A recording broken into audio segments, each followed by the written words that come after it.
If you listen closely, go back and watch it on their YouTube channel. Go back and watch it. If you listen closely, Farrah's saying this. This is what Deborah's trying to cover up. What's up, you guys? Welcome back to my channel. I know I said a few weeks ago that I stopped watching the show, and I did, but I do love you guys so much that if you ask me to recap a specific episode, I will go back and watch it just for you and suffer through it. So in the last episode of Teen Mom OG, we saw both Taylor and Macy plan out their bachelor and bachelorette parties in Vegas, where, you know, they both went, although they decided they wouldn't see each other their whole time in that city. And then we went over to Michigan, where Caitlyn and Tyler were talking about her desire to buy a horse. Tyler asked Caitlyn, like, hey, like, we saw how the pig went down, like, you were totally not prepared for it, and a horse is so much more responsibility. Then Caitlyn goes, yeah, but I didn't know the pig would grow.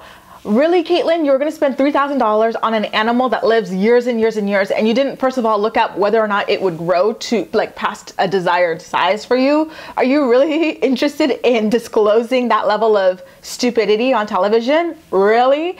And then she added that the other reason that the pig was such an impulse buy for her was because she wanted something to take care of. And I'm just sitting here in my, like, you know, couch, like, you wanted something to take care of, but you've got something to take care of, you know, called a daughter that you ship off to your mom half the week.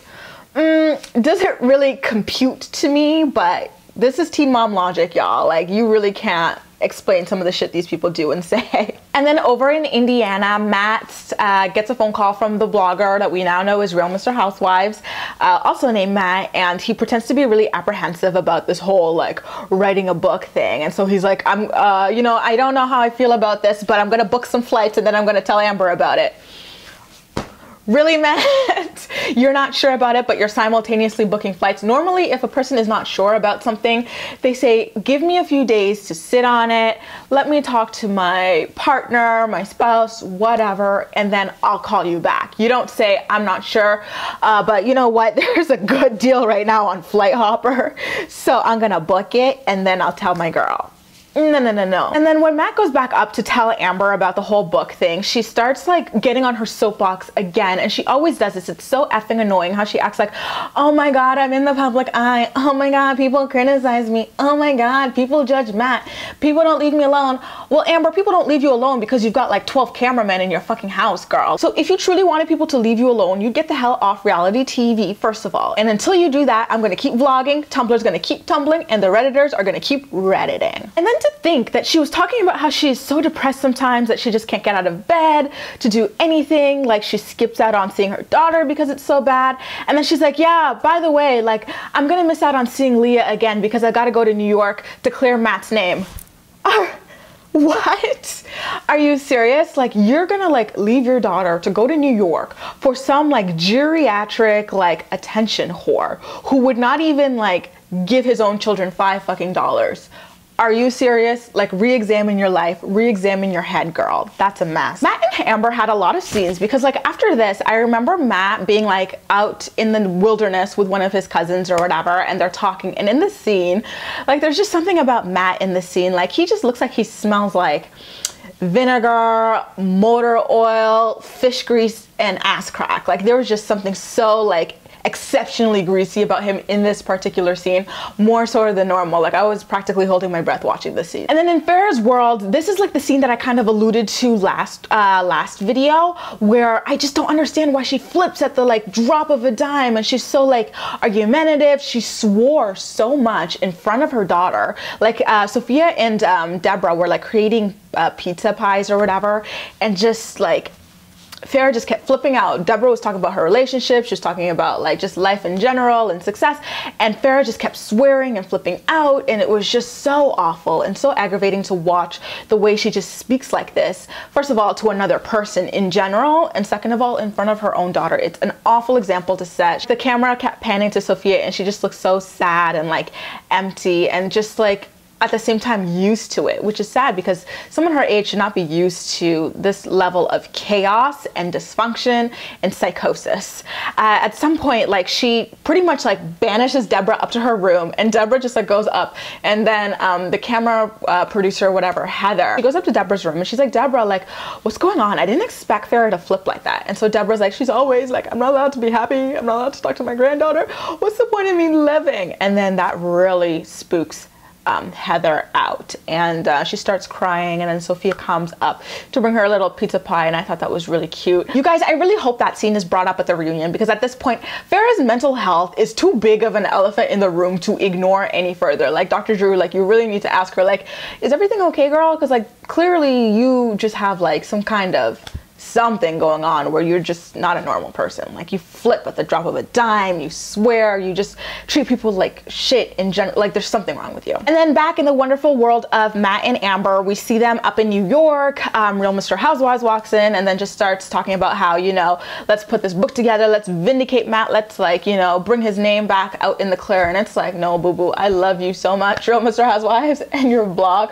but really, of all people to champion for, like, of all people, Matt Bear, really? And the fact that Matt really, like, explained him, like, tweeting at Farrah as, like, his friend being drunk at poker or something like that is so ridiculous, because he didn't tweet her just once. He tweeted her multiple times. He's tweeted Janelle multiple times, like, multiple times. I'm not talking about 2 or 3. I'm talking about multiple, like, you know, 10 plus times. So it's like, are you really trying to tell us that your fellow geriatric friend is out here, you know, coming to your house once a week whenever Teen Mom comes on, you watch together, and he tweets from your account? Like, what's gonna be your excuse for that? Like, don't try to play it off like, oh, this happened one time, because we've got the receipts to prove that this happened at least a dozen times between, like, all the other cast members and stuff, and it's just bizarro. And then in this scene, Amber insists that she's super happy with Matt, but did you notice that she didn't even look up at anybody when she said that? She was looking at the ground. She's like, yeah, you know, this relationship's great, I'm so happy. And I'm like, oh my God, Amber, get out quickly, get out, get out. It's, you know, there's no green side in this. There's no grass is green on the other side. Like, get out. You're clearly not happy. Back in Texas, after Farrah's blowout, like, crazy, spontaneous, wild fight with her mom, you see that she's sitting down with Sophia. Well, actually, Sophia's sitting and eating her little pizza that she's making with Grandma before Mama went psycho. And she's like, so, Sophia, give me some feedback on my parenting. You know, I always like feedback, and it was just such a weird phrase and such a weird demeanor. This is your child, not like, you know, your coworker or your student, or like, it's just so bizarre. And then, like, Sophia tries to tell her, like, I think you're really rude sometimes, you know, all innocently. And then Farrah's like, you know what, Sophia, actually, I think you're kind of bratty and whiny. So, you know, I'm asking for feedback. Don't waste my time. I don't know what to say to that, you guys. Like, what? Don't waste my time? And then, like, to turn someone's, like, feelings around back on them and use it as a critiquing point of them. So, like, because you're uncomfortable with the way I treat your grandmother, you're a whiny brat. What? Like, what? Guys, I'm literally speechless. What do you say to that? That's just so bizarre. Dr. Drew, please bring that up, because there's got to be a name for that kind of treatment. Is that like narcissistic parenting or something like that? I don't know what it's called, but it's troubling to say the very least. In the last scene of Matt and Amber, they're still in New York talking to that blogger, and Amber is like, you know what? Matt is a really great guy. I can always tell when someone is BSing me, and he's not. And it's like, Amber, your BS meter might be a little broken. It might be time to get it replaced. I don't know what your warranty is like, but everybody in the world but you seems to be able to like, see that Matt is BSing you, and it's scary how much he's gonna take from you. And then she wraps up her scene by quoting people who call Matt an old man. She's like, they call him an old man. And then she's like, strokes. And then she strokes him, but she goes, I'm sorry, you guys, I'm trying my best. I'm trying my best. And then she